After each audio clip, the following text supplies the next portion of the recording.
Assalamualaikum warahmatullahi wabarakatuh. Assalamualaikum warahmatullahi wabarakatuh. Mohon maaf Buya, sebelumnya saya hamba Allah dari Surabaya ingin bertanya. Saya punya guru ngaji. Beliau sangat alim dan sangat soleh Buya. Dan juga sangat baik di mata orang lain dan di mata teman-teman saya.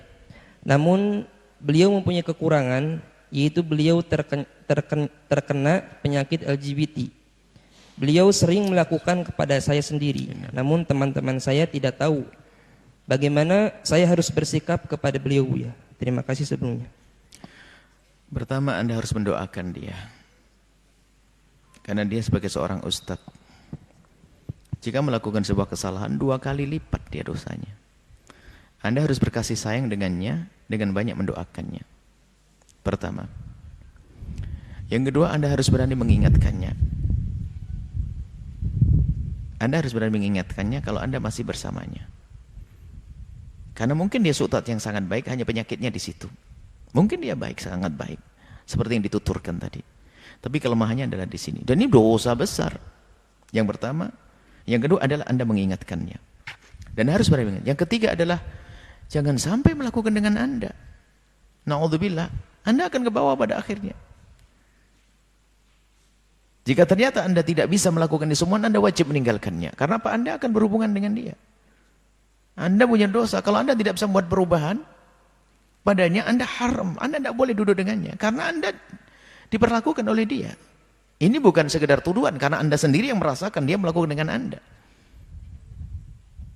Anda tidak boleh, na'udzubillah, tidak boleh berurusan. Bahkan kalau memang ternyata diingatkan nggak bisa dan sebagainya, nggak perlu lagi Anda berguru dengan orang semacam itu. Dia mungkin khilaf, mungkin itu semuanya. Karena tidak ada orang yang tidak punya dosa. Akan tapi na'udzubillah, kalau ada orang melakukan yang demikian kemudian tidak segera insaf, apalagi yang dikerjai, yang dia berbuat kepada muridnya. Dia mengajari, dan itu penyakit menular. Karena yang diperlakukan itu, yang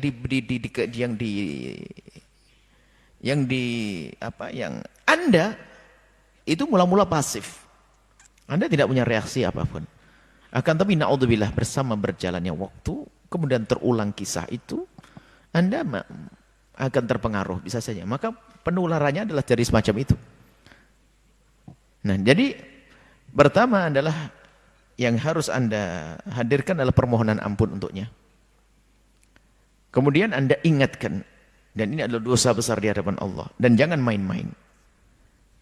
Kemudian Anda tidak perlu menganjurkan orang belajar dengannya. Karena apa? Tidak semua orang seperti Anda yang menyadari itu kesalahan. Kadang-kadang mungkin dengan muridnya, seorang murid menganggap itu sebuah kebaikan. Bukan sebuah kebaikan, itu dianggap biasa saja. Akhirnya muridnya rusak semua. Anda tidak boleh menganjurkan orang belajar kepada orang tersebut. Tapi kalau Anda masih belajar dengannya karena Anda menganggap dia orang baik, soleh dan sebagainya, cuma dia melakukan dengan Anda, maka Anda saja yang merubah. Anda tidak perlu membawa orang ke tempat tersebut. Jangan-jangan orang yang Anda bawa akan dinodai juga oleh ustadz tersebut. Dan nggak pantas dia menjadi ustadz setelah itu. Kalau masih dia seperti itu, nggak pantas. Karena merusak. Dan itu merusak. Jangan sampai terselubung di balik sebuah pendidikan agama, ada orang-orang semacam itu. Itu bahaya sekali. Dan itu menular, bisa saja muridnya, untung seperti Anda yang sadar. Kalau tidak, Anda pun menganggap itu sebuah pekerjaan biasa. Apa yang terjadi? Anda pun mencari mangsa. Orang itu semuanya akan di satu pondok melakukan tempat, atau sebuah majelis melakukan semua seperti itu semuanya. Dan dianggap sepele, itu haram. Melihat saja adalah haram, apalagi menyentuh. Menyentuh lebih haram lagi, apalagi membangkitkan syahwat, apalagi memuaskan syahwat. Jangan dianggap ini dosa kecil. Numpuk-numpuk dosa. Melihat aurat haram, menyentuh haram, bangkit syahwat, cari kepuasan dengan itu. Nggak bisa. Nggak boleh, haram itu semuanya. Maka kalau Anda tidak bisa mengingatkannya, mendoakan, ya jelas memohonkan ampun kepada Allah, mengingatkannya. Kalau Anda tidak bisa mengingatkan, Anda harus hengkang dari tempat tersebut. Karena Anda akan terus diperlakukan seperti itu. Kemudian Anda tidak boleh menganjurkan orang belajar ke tempat tersebut. Karena Anda akan menjerumuskan orang. Mungkin kalau Anda bisa terjaga seperti Anda, tapi orang lain bisa saja menikmati dan akan terbawa, dan dia akan menularkan penyakit kepada yang lainnya. Dan penyakit itu nularnya cepat sekali. Apalagi di kalangan anak-anak masa pubertas. Dia tidak pernah tahu bagaimana keluar mani dan sebagainya, akhirnya diajari dengan orang-orang semacam ini. Akhirnya dia punya pengalaman salah, akhirnya terus melakukan kesalahan. Dan ini dosa besar. Jangan dianggap sepele. Dosa besar. Apalagi terselubung di balik tempat yang baik, lebih besar lagi dosanya. Na'udzubillah. Semoga Allah menjauhkan kita dari sebab-sebab kehinaan. Dan semoga Allah mengampuni ustadz tersebut jika omongan anda benar. Allah mengampuni ustadz tersebut, Allah memberikan kesadaran. Setelah itu dia menjadi ustadz yang sangat soleh dan benci dengan kerjaan hina tersebut. Keinginan kita itu. Jangan sampai kita bertepuk tangan atas musibah yang menimpa orang lain. Itu adalah kemunafikan di hati kita. Kita harus sedih kalau memang ada ustadz semacam itu. Karena itu keharaman dan itu kehinaan.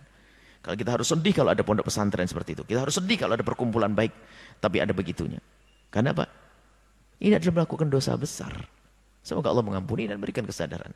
Dan berikan pertobatan. Wallahu a'lam bishawab.